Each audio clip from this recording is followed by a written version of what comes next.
was kind of just a what they call an epiphany that I had like a week before graduation. I was sitting in my room just trying to figure out if I was gonna come back to Gary, come back home.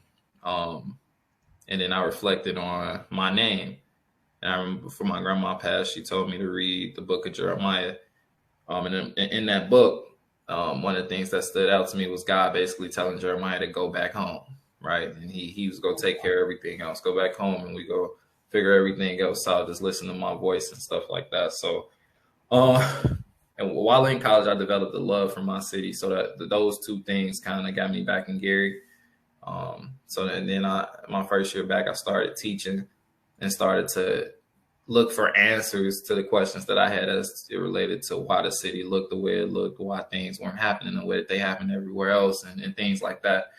And that drove me to start my own nonprofit, Black Building Leaders Advancing Community Knowledge, where our mission was basically to increase civic engagement throughout the city, which is still active now.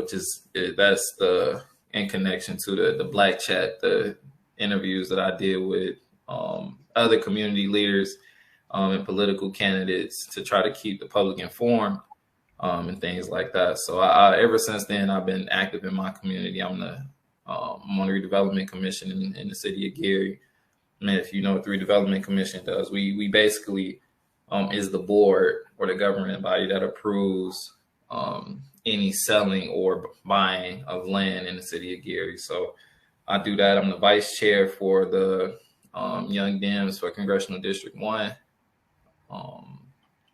And yeah, so I'm the president of the Urban League Young Professionals as well. So all those things connect because I wanted to get people engaged. Okay, that's what's up.